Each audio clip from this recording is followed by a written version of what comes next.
Assalamualaikum warahmatullahi wabarakatuh. Hai, selamat malam. Saya hari ini selaku Ketua Muda Amanah Negeri Terengganu, Zamir Ghazali. Saya ingin menyentuh sedikit perbincangan kita, iaitu berkaitan dengan suara dan juga lontaran pendapat yang selalu dimainkan oleh salah seorang YouTube popular lah sekarang ni dalam politik ni kononnya. Dia pun muncul selepas daripada kejatuhan kerajaan PH ni. Ni sebelum-sebelum ni tak ada dapat rupa pun, iaitu Saudara Iswadi Murni ni. Banyak perkara sebenarnya secara peribadi saya puji kepada suara, pandangan, idea, kritikan, teguran daripada Saudara Iswadi Murni. Namun dalam pengamatan kita, bila kita melihat kepada cara kamu bicara dan konten yang kamu suarakan itu, sebenarnya ianya tidak akan membawa kejernihan ke dalam bentuk politik yang perlu membentuk coalition. Selalu sangat kamu highlightkan dan bawakan item-item yang cuba untuk menjarakkan kesefahaman dan kesatuan dalam Pakatan Harapan. Ya. Ada beberapa contoh kalau kita tengok video terbaru yang kamu suarakan tu, Swadi, berkaitan dengan terutamanya bila kamu mengkritik amanah itu sendiri. Walaupun daripada satu sudut kononnya nak dilihat bahawa seakan-akan kritikan itu supaya amanah itu boleh lebih maju ke depan, boleh berdikari sendiri, itulah hasratnya. Ya. Tetapi dalam masa yang sama sebenarnya dia sedang membunuh karakter-karakter kepada ketua umum Pakatan keadilan kamu sendiri, dan juga sedang membunuh kesefahaman, kolaborasi, coalition, kesatuan yang ada dalam Pakatan Harapan ini. Okey, mengapa saya highlightkan perkara-perkara seperti ini? Satu. Pertama, Swadi Murni, kamu selalu mengatakan bahawa sampai waktunya untuk amanah ni tidak perlu bergantung kepada susuk tubuh Tun. Dan untuk apa lagi nak berpaut dengan parti pejuang lah, apalah yang cuba nak dicetuskan oleh Tun. Perlulah sekarang ni untuk menguji berdikari sendiri. Bahkan kalau boleh kau nak bertanding pun pakailah logo sendiri. Iswadi, sebenarnya kamu tak faham. Ataupun mungkin kamu sebenarnya faham tapi cuba nak spark sentimen-sentimen baru bagi memperlihatkan sisi-sisi negatif dalam parti orang lain. Selalu sebut tentang ketidakupayaan Parti Amanah nak berdiri sendiri. Selalu sebut DAP dalam keadaan lemah. Yang baiknya itu PKR lah. Tak apa, tidak menjadi masalah. Kita pun tidak katakan bahawa PKR bukan parti yang tidak bagus. Pengalaman sudah 20 tahun. Ya, dan mempunyai majoriti kursi yang baik. Tetapi wajah PKR sekarang, kalau kamu perhatikan sebenarnya pada pandangan publik masyarakat Malaysia hari ini, melihat bahawa parti kamu ni sentiasa berantakan dan sentiasa mencetuskan kepada pergaduhan. Kalau kamu nak bercakap tentang mengapa amanah nak terlihat berpaut kepada Tun, itu tidak ada istilah berpaut. Yang adanya ialah dalam politik ini, kita kena menyatukan lebih ramai orang. Kita kena membentuk lebih ramai kawan. Dengan PKR, dengan rakan DAP dalam Pakatan Harapan, sudah pun terbentuk coalition yang sudah pun rasmi. Memang sehingga hari ini pun saya sendiri secara peribadi, pimpinan, semua bersetuju bahawa Datuk Seri Anwar Ibrahim adalah sebagai pengerusi.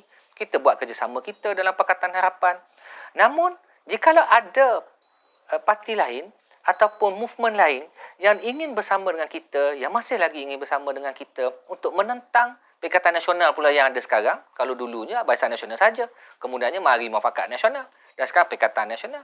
Selagi mana mereka ini ada kelompok yang ingin berlawan dengan kumpulan ini dalam sudut politik, maka itulah juga rakan kita. Menghimpunkan kekuatan dan menghimpunkan lebih ramai rakan, itu akan boleh menyerlahkan bahawa kita sebagai parti yang akan dipilih oleh rakyat. Saudara Iswadi, Datuk Seri Anwar Ibrahim ni mempunyai material yang banyak untuk menjadi seorang Perdana Menteri. Itu kita tak pernah menafikan. Bahkan kita solid pun menyokong bahawa beliau sebagai pengerusi Pakatan Harapan. Pengalamannya, pernah berada sebagai timbalan Perdana Menteri, sisi perjuangannya, karakternya, hubungan luar negaranya, tidak ada keraguan, memang Datuk Seri Anwar mempunyai material yang baik untuk diangkat sebagai Perdana Menteri. Tetapi satu perkara, kalau untuk nak jadi Perdana Menteri dan dilihat sebagai pemimpin dalam negara, dia tak cukup dengan kita melawankan lawan tetap lawan sahaja. Juga tidak cukup dengan sekadar menyuarakan reformasi.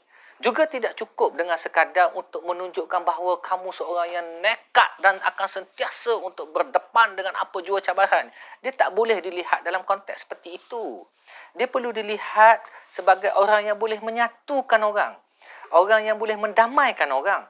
Orang yang boleh merekrut lagi ramai kawan daripada lawan. Itu karakter yang perlu ada untuk berdiri sebagai seorang Perdana Menteri. Jadi dengan apa tindakan yang kamu buat sekarang ni, sebenarnya indirectly kamu sedang membina lebih ramai musuh dan kamu sedang membunuh karakter pemimpin kamu sendiri sebagai ketua umum. Kalau kamu lihat, kalau kita ambil satu sisi, Perdana Menteri Abah engkau sekarang ni, walaupun kita tak setuju beliau sebagai Perdana Menteri, jelas bahawa beliau khianat, jelas bahawa beliau tidak menghormati mandat rakyat. Tetapi apabila sekarang dipotretkan beliau sebagai Perdana Menteri, bertungkus lumus partinya dan juga Perikatan Nasional itu juga sendiri, media memberikan imej seakan-akannya Tan Sri Muhyiddin ini seorang Perdana Menteri yang boleh menjadi rahmat kepada rakyat Malaysia ini. Seakannya seorang abah menyatukan pergaduhan adik-beradik, baca doa, kemudiannya ada kata-kata sentiasa yang menyeru kepada perpaduan. Ini sebenarnya yang perlu dimainkan oleh penyokong-penyokong terutama YouTube macam kamu ni. Sekurang-kurangnya menolong pemimpin kamu, ketua umum kamu dan juga pemimpin pengerusi Pakatan Harapan kita untuk dilihat sebagai seorang susuk tubuh figura yang boleh menyeru kepada kesatuan. Barulah aset sebagai Perdana Menteri itu ada.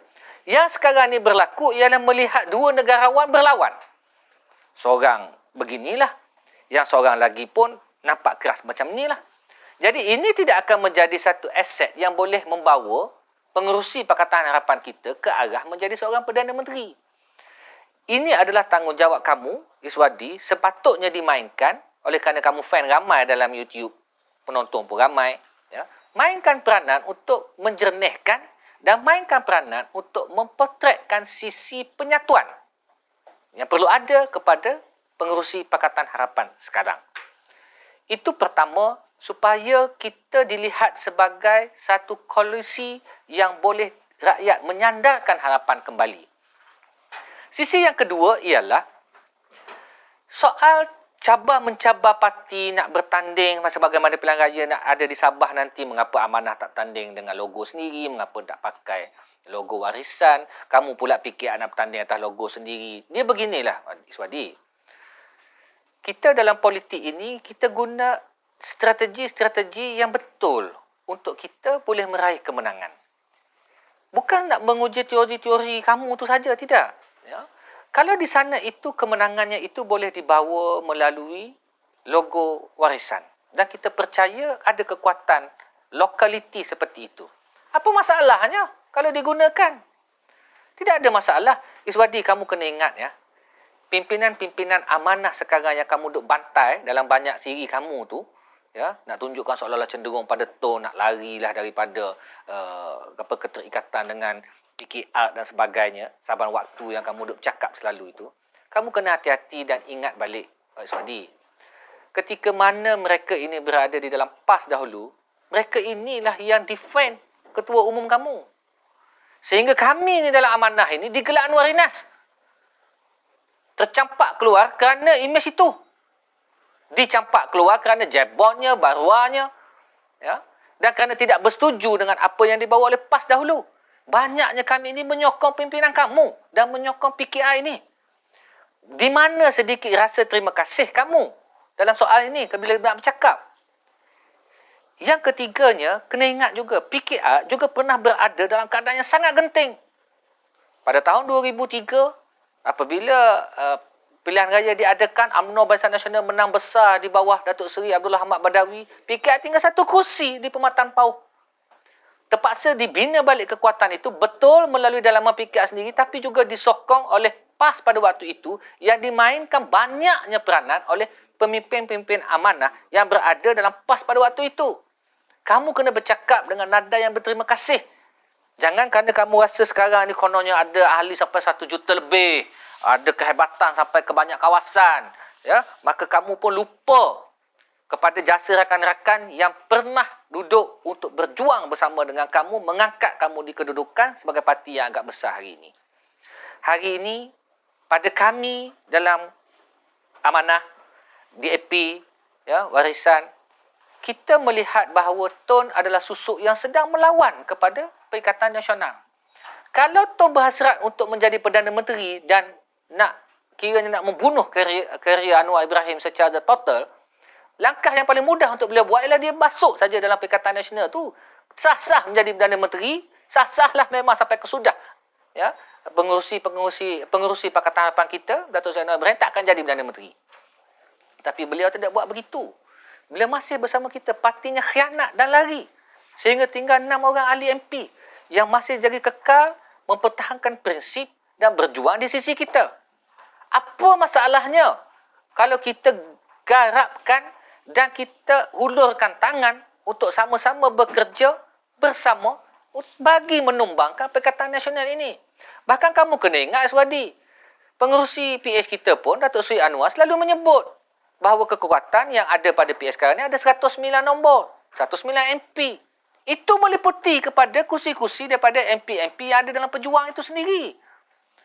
Jadi kalau pemimpin kamu sendiri sentiasa bercakap tentang membina koalisi, bercakap tentang perlunya kita bonding dengan kuat dalam Pakatan Harapan, bina kerjasama dengan Parti Warisan, bina kerjasama juga dengan Tun, mengapa kamu pula di luar membawakan idea-idea yang nak mencetuskan jarak dan juga mencetuskan lebih kepada perseteruan sesama rakan parti?